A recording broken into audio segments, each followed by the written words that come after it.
As you can tell by the title of the video, I sold my Apple Watch Ultra earlier this month. That's because I got sick with a certain virus that you cannot mention on YouTube, and I had to take time off work.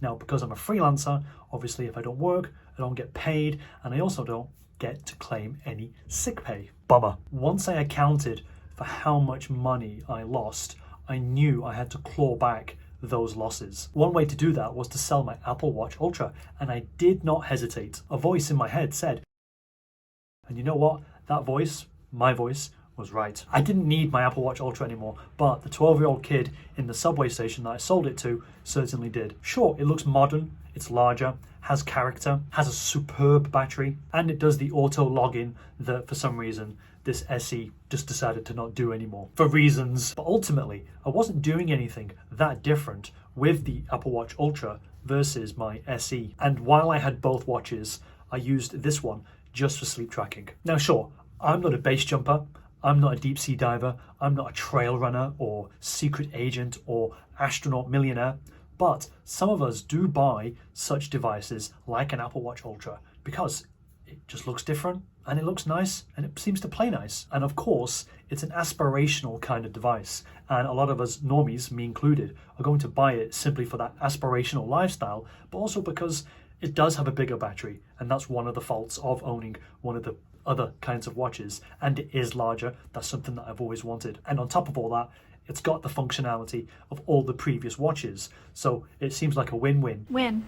Yes. So why was it so easy to sell? For my particular use case, there was nothing that the Ultra did that was significantly different to this one. The biggest physical change with the Apple Watch Ultra, the new action button on the side, didn't actually open up any new interactions for me while I was using it for the 2 months that I owned it. And part of that is because of its limited use capability, but also I couldn't actually get it to default to, say, just having a swim. So I had to go through the same steps as you would on this watch, where you just actually go into the app to activate the swim workout. But I did buy the watch for the superior GPS functions because I hoped it would actually calculate the pool length better than this one did while I swam in the city. And over these last 2 months, I realized that the Ultra screen isn't actually that much bigger or larger or providing any extra utility compared to, guess what, this one again. And while there have been some UI tweaks to the Apple Watch Ultra,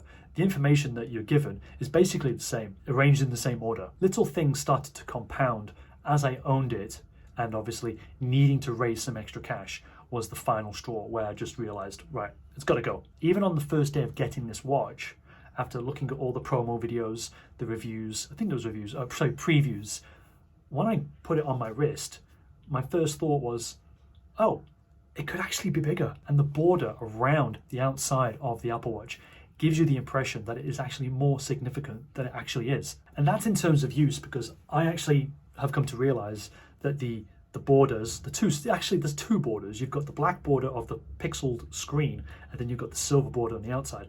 That's more to talk about or make a statement about its physical nature rather than its actual interactivity. And I remember telling Adam on our podcast when the Ultra first came out about the size, and he seemed impressed by the 49mm size. But the extra 5mm that you get from the Ultra over the SE doesn't actually contribute much to the function of the watch in everyday use, as I was saying before about the two borders, the black border and then the silver border protecting the screen. And I noticed this whenever I was swapping watches. Again, I was using this for sleep tracking, and just firing it back up, it never felt much smaller. Have you ever sometimes had a new device like an iPhone, and then you look at the old one and you think, oh my God, how could I have got by with that?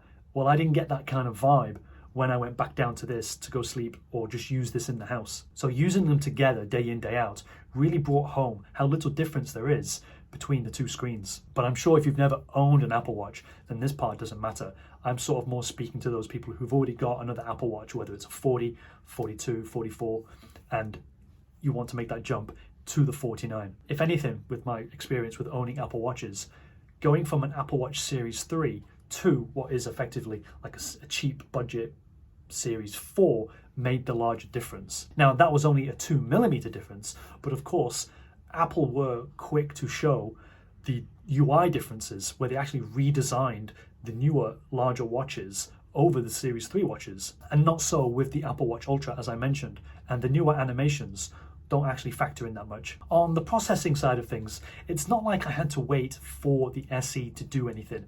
So going from the Ultra to the SE and then SE back to the Ultra, I never really noticed like, oh my God, this is so much faster and makes a bigger difference, therefore I should keep it. And that makes me think that maybe we've already reached a plateau in basic operating functionality with these smart devices, especially on Apple's platform. Now this I've had for 2 years and the battery is starting to sag, and I'll have to get some kind of battery replacement for this. But ultimately, I went for the top end watch in that particular product matrix of Apple devices and then went back down again without feeling like I've lucked out or I've lost out on any kind of functionality over the previous higher end device. But I've had that feeling for a while now with a lot of Apple devices, but that's something to discuss in a later video. But think about how you've got a 16-inch MacBook Pro in one hand and then you've got a 13-inch MacBook Air.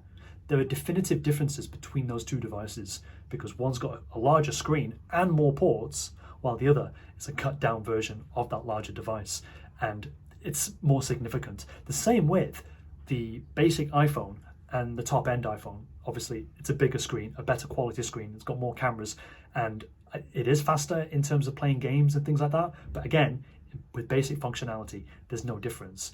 But with the Apple Watch versus the SE, that jump or that gap or the appreciable differences between those two products doesn't exist at the watch level. I just don't think it's there. But that's apart from battery life and deep sea diving or trail running. 2 of those 3 I never did, and it was the battery life that, while it is significant, isn't enough for me to want to keep it, because I don't mind saving $5,000 just to charge this more often. It really isn't that much of a big deal. And this is my advice, where I'm going to say really consider whether you want an Ultra over even just an SE. If it's for the aesthetics, then fine, there's no disputing that.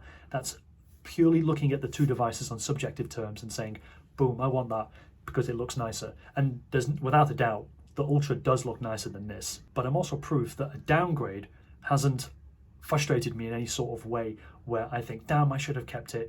I feel no remorse and I don't feel like I'm missing out at all, because this still does everything that I wanted to do apart from the battery life. But having said all of that, my next watch could be an Apple Watch Ultra, but only if the hardware brings an actual newer experience to owning that watch.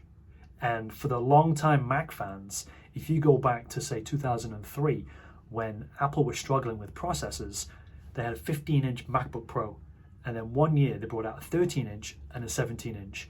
And everybody went wild for it because they were bigger or smaller, more portable or larger, or they just had more ports on them. And the processors were the same. So you didn't actually get your work done faster. Maybe an argument can be made for being more efficient, but there wasn't that big leap which came later with newer processors, and they had those 3 products for a while. So in my mind, the 17 and the 13 were like a band-aid.